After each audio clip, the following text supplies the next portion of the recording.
Male, cho con dial ner cái chuột quan cái gắt cái yêu của dân gọi rồi. Chane chụp cái lesson in Walian, cái Sabbath school intercontinent, lab second quarter, cái 2025. Quarter me right con cái right go cái. Chắc cái mấy chane cái jog cái work, and sometime mà right con cái right go cái nín tin jog. Là quý con nó đến 11 book in Charlie News, cái book go cái in Chagore Daniel. Có cần thiết right cái quý good cả long. But they quarter cái này mẹ cho con nghe cho gà long and Bible can lưu ra cái tổ kẹl nó cha con lo cái book đi long có bà con Latin thua cái news you cái work channel ra cái to go long and lesson and well này mẹ ra cái content chỉ đặc biệt cái content chỉ good chắc cái anh mà lúc đấy đâu mà je cái content chỉ good chắc cái con read me news nó go take cái trả lát cái qua the work the kula example li con ko ba con này tin chỉ good chắc cái bên cái kula luộc cái ba con kula nghe chắc kan ko de make con che de chat cái make e chi me cái này thế con cái check de này là cái con này để chả nó còn long ko cha con come in between ngut cái này network cái cha con come in between cái này tin cha quanh ni min chi go này jen na mo nan jen de loy dan ja cái te long bác con năng cái Monday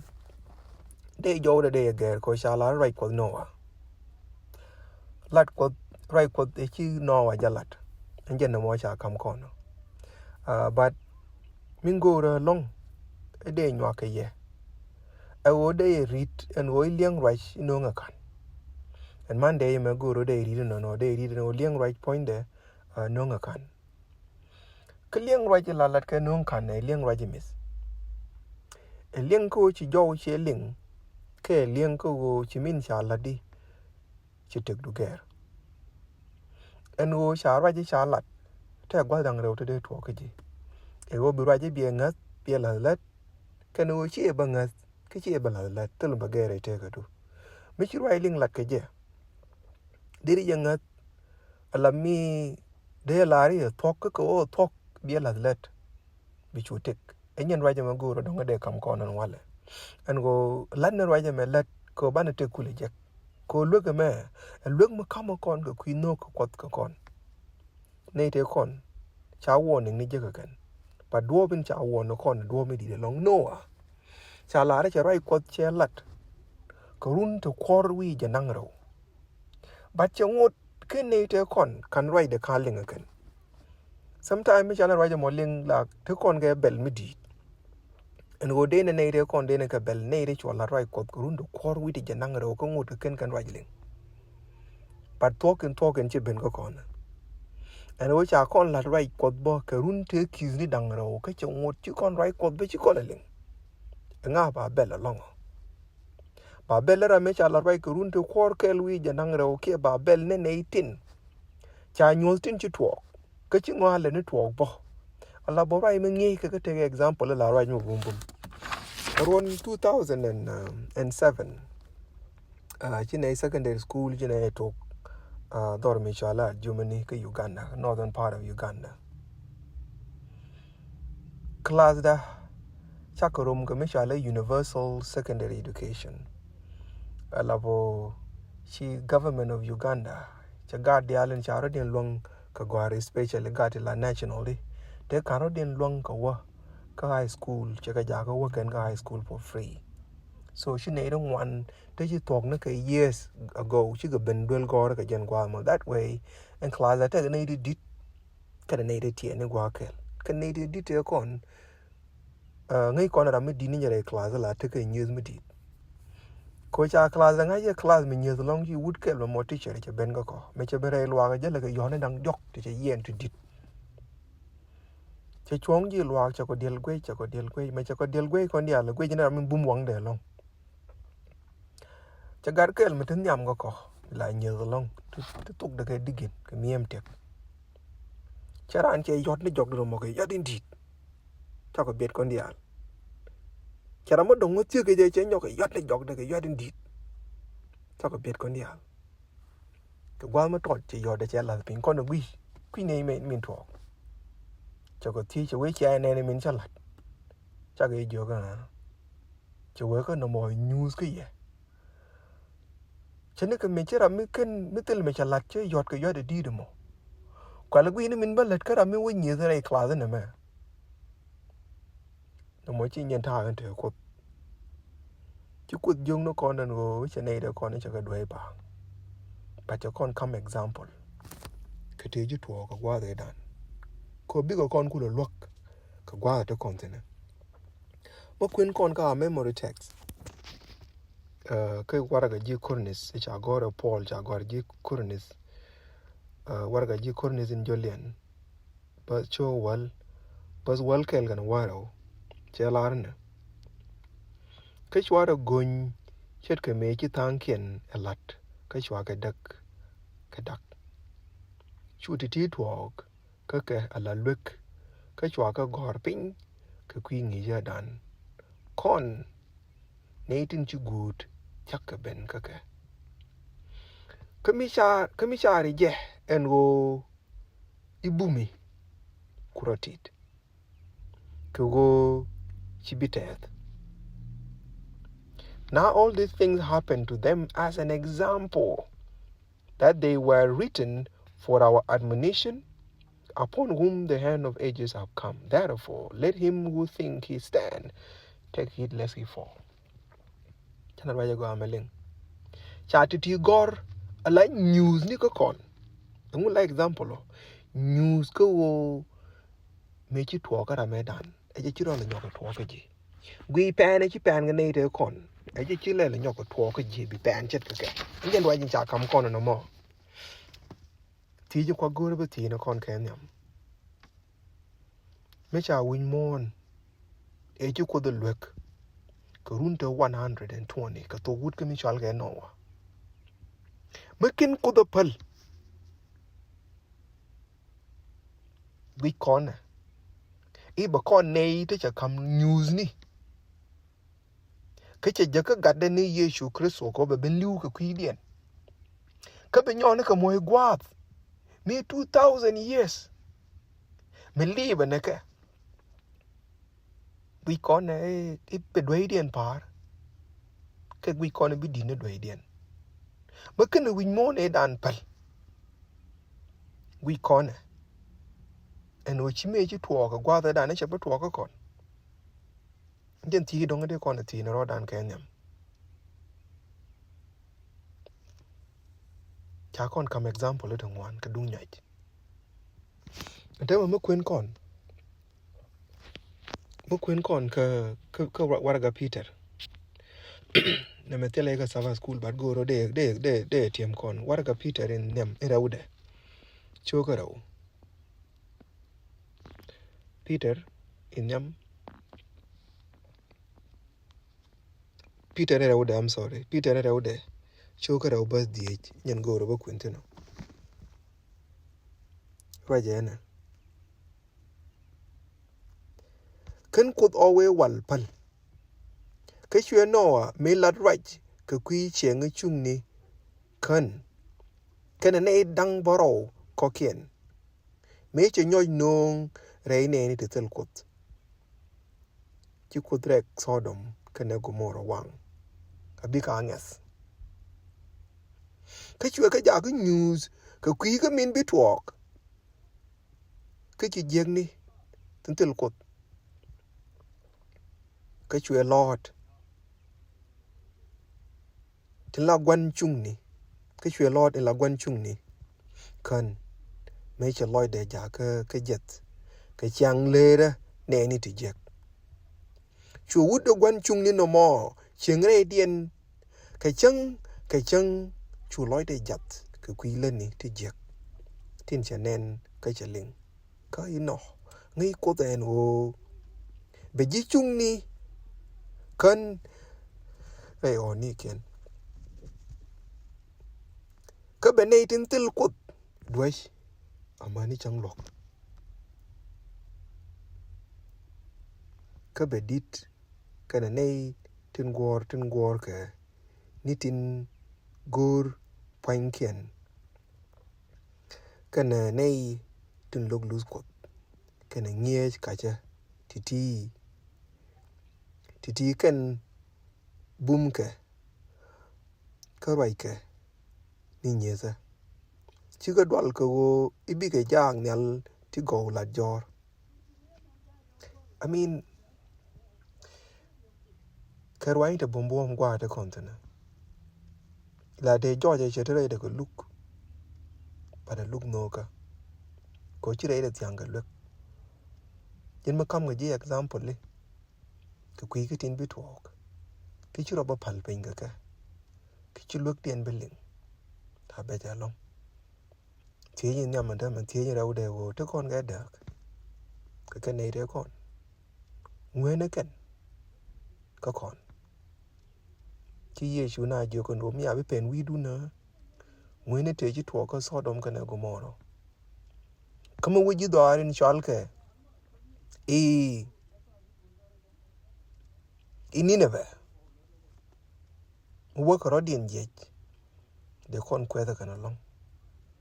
ko ji Nineveh me cha ka la rai kot ne ka kel chu ro rit kon cha kon la rai kot ke more than 2000 years kichi go kichi ga nei de kong cha ja kichi ben no kut point ne ko point ga de cha kon lwek dung do ken tin dialen cha lwek no kon awai cha ne ke chole ke rwai ti to tuok tin cha lwek no kon awai cha ne ke chol e ke rwai ni ti to tuok no more nyu to kon odi ndama ken tin dialen cha lwek no kon cha ne ka dot ke cha ne ka gak we koro en wo ba kon palika we koro en wo bi dwe dan ngwe ne jen ka dwe cha dwe no we wal meken ko o we wal pal meken e dier ko be ka rush ken diala bi kan ne rang boro ko ro dien we koro kon ne tin ken right ko ling ngai kon en wo cha laran wo tor mi chal ga Sodom kana Gomoro cha ka wanga mai ka kuile ni jeng ni ken wa chi wut ke na jok ti jek ta let kon kana ka jen gwa de me e wa ngwe ne te ji to ka Sodom kana Gomoro me de ko bu mon dan pal e wa jen ne de te di e de pa apologize ka ji Sodom kana Gomoro ko jek no kon along ka Sodom kana Gomoro cha ka ngi ga ru nang di a lot ka kon la bangi yo bingi yo wa la bangi yo bingi yo wa raid will go re kon dial en ni chal ga Sodom ga ne Gomoro te cha ku wanga ku ko ba kon ku no news ken chicken dial liu chicken dial riaw re chari kon chana ka la re chike tok ko odi ko lo kon en wo banangas ko lo kon en ro ban ro dan rit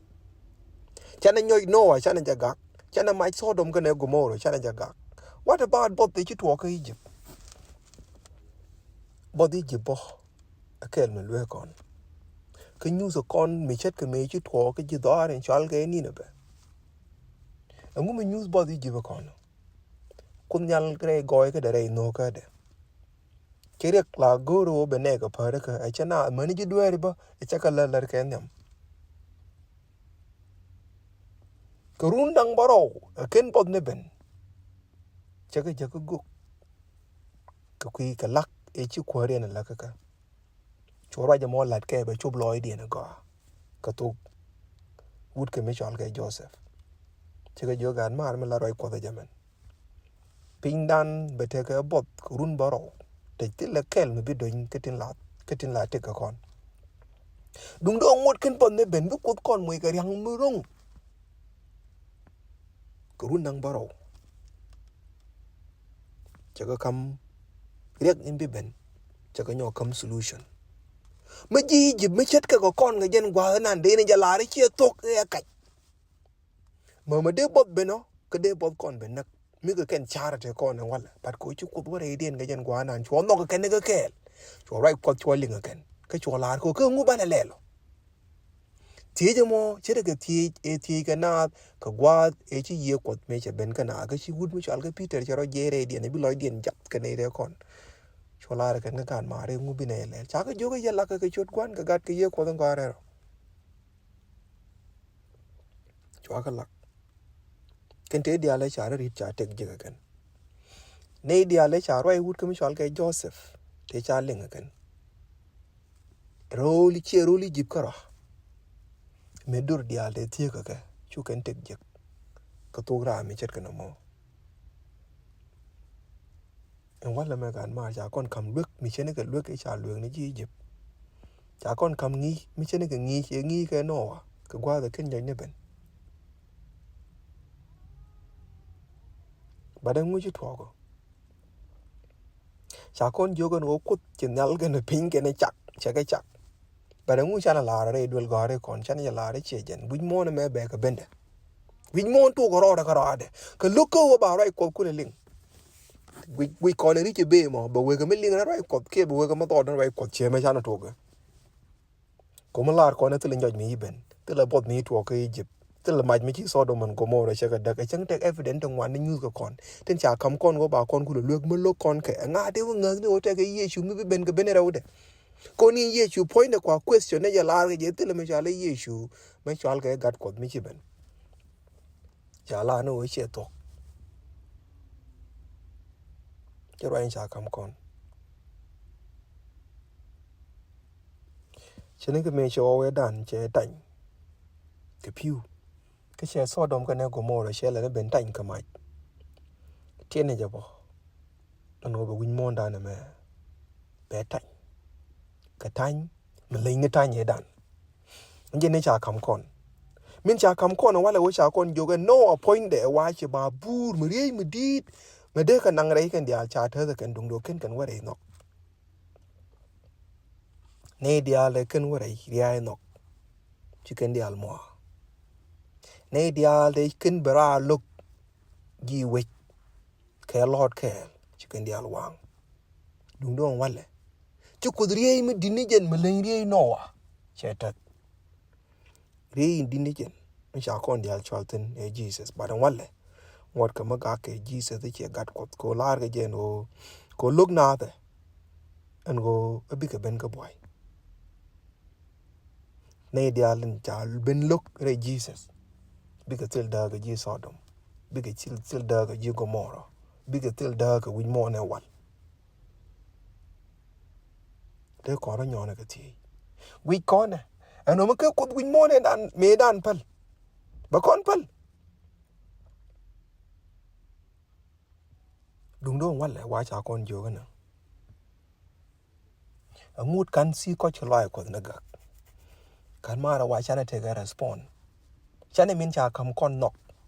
ka tas loi min chu ku na la nyos kon an go bane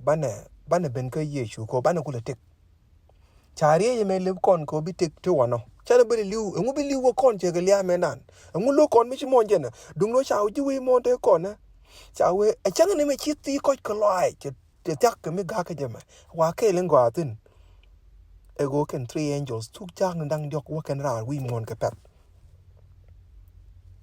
ala bon wale wa te le nei te kan tuk jang dang jok te kan ko nok kan ene gwa me cha tuk jang dang jok cha la ten la nok kan te dak nang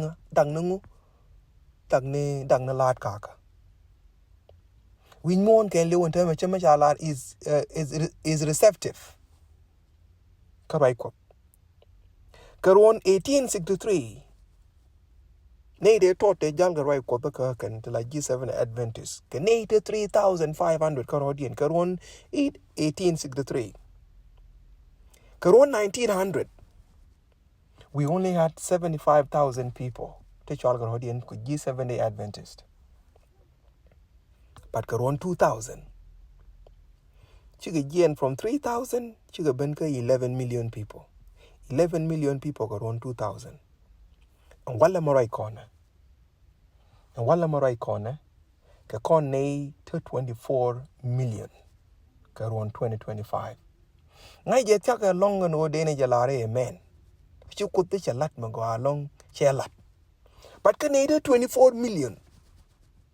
We mon. Mika Canadian ta yin ta rai tuk jang nang jok and we ye chu ja be ni cha no ka ken. We mon take an 8 and wala me take an 8.2 billion. What is the percentage? We go for Canadian cha rai ko ling again. Ka con less than 1%. 0.3%. Ka Canadian li ben ye chu. 99.7. 99.7 we mon ngut kare la ni ken ka nyo. I am sorry to say even ken re ne ni to 0.3 tin cha nga je ken ye shu ja be ne ka ben me re den tin lieb ka ben ye shu ken tin kwa la cholo ji kwa ye shu tin chol ko ne to the remnant church ito dot gan chik ken e dang di chung chung ni ken te cha ro di re la ka ken ka ben kwa ne ye shu ko chi Peter kon jok ka warga Peter re de chu ga dok che we ba kon mama Dora jene be ben ba kon mam. Ne ti raja ka ti chi raj ne jen ko ken lu. Raja ka ken 0.3% ti cha raj ko ling ti wala ken. O mani en wala ma ba. E chang na chi si ko ko la je tak ka me ga ka jamo. Chene ka ta we mo ne wal. Mani ken 0.3% ngut ken ka malat ken ne nyin we mo de kon. And wala me they are busy. E wa ka kwen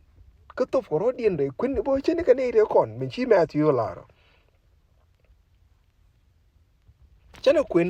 Queen ka Peter ban kula waka rai inshallah ka mesi mo ban je kula larma kama eken 0.3% te ken ka da ka ne kon warga Peter raw de chuga diok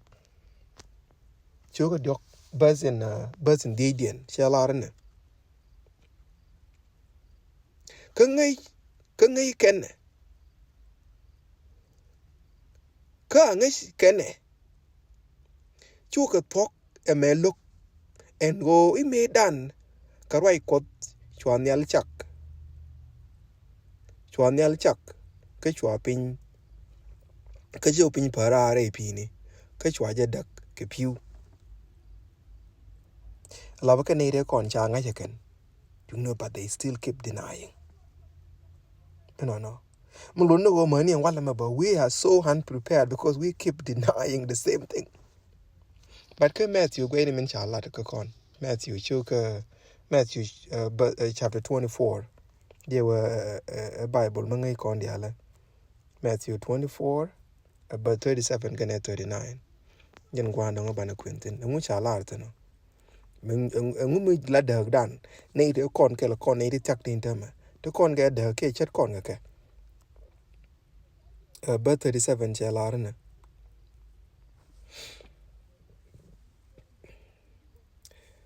bi ben gat karan chet ke ni noa me ngun nyo ken ni ben nit na kamaske kwen ke ko kwan ke amani chenge chi no wa re ria ko kwe ke me twok amani mi chi nyo ben ke chu ken dial mo bi ben gat karan chet ke nin chet ke inobo iye shu rajo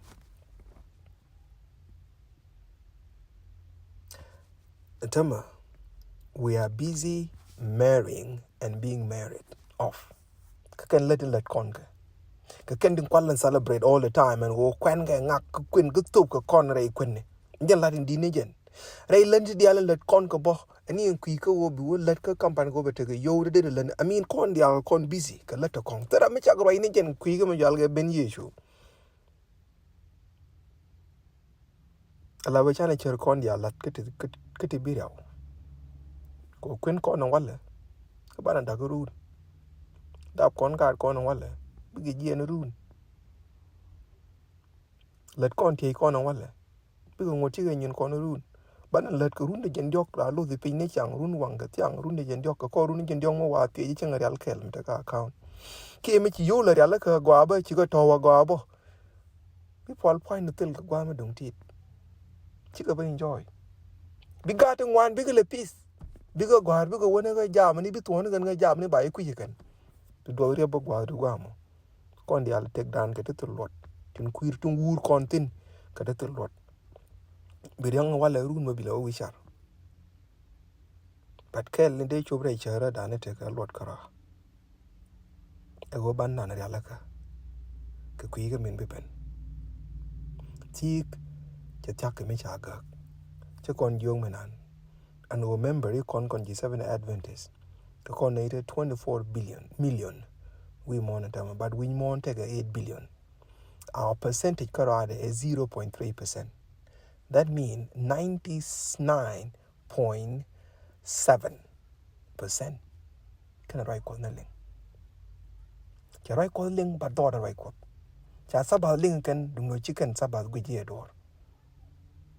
Tuk jang and dang jok. Because what are they? Contama malarga jen one ideal ling can till a guame mukin tuk jang and dang jok. Can let in. I will tell a native nanga, tell a native nang tuk to tea. Ye ko jajal reina chane ramila kwor ngirbel chane jeti ko be latin wan be jakare kaka ko bel diala chi shek re o ati chicken be jek re kaka ko nel pos kon palne e jin ko merel goidoro wi ke ti dial gwadin joy goidu ne ka chakin chi chak no ne ka labila leb ke changdo ne ka par la par ne jom kana nyal ne ka season ne la gar garodien no bi mai ben bi ruel ben bi war ben bi changda ne ben ta du chieng ngi no ko re ke tin dia lengui ne ga gwadin no tele magero ko ji goidu me pan kana goidu mi wala par kana chang me ne dia len cha ji let ke jek ngode te kwai loidu kana goi loidu te ka gwadin lang ne ni ji an go re nyon ni tin cha ko chutin re kui ngani mi cha ko penten gwadin lo ko bi ko ngi ke chandu me lo ro ko de ga ne te reli woi ko re ke jek gwadin ti ko ji gwadin en go en 0.3%. Tinang jak tinang right jang ne tuk jang nang jok rar wi mo na wala gwadin repka kane ku ti chikan gwadin emi jal loy da long and go out of 8 billion we mon e kan 1 billion ken ro da alaka ke liep du ke ngai ne ya chi gwa ta ta long there are just loy long ke kan 3% me en go me de rodin yor pin chong ni ko ko de ji tie kan ka o de rwai ni ku de ga jagare wa gwadin chang de ne de chup ka 10% we mon there are just loy me di long ne ya gwadin en go rep nin chu ji ti rodien ka nokdu ka go chi wi mo na di de me de yaw ka goru an wo bete ka tot te de kan chene ka me chilat ka sodom ka chilat ka gomoro ngai ya gwara no che lwang da ka che lwang dien kan tin be kan gwara latin chilat ka kwi dien mu ko ka loch te chi taf ka chi ri te chin ko bi ka loch to go to ba rai du ba ling kan te chai ba gak ka ni chang chimin le ne ya wale la ne wi mo na me be kara la ne kan te dia la cha gore rwai nu ko chi ka to ka lang ti cha la ni ka gwel ke la ne di pel mu lo no tel ga lot ko re te ka da pite ke la ko ka bi ne boz ne chang ba ngak dial si ka go ga shodu ka shod ga dum la kwara amen.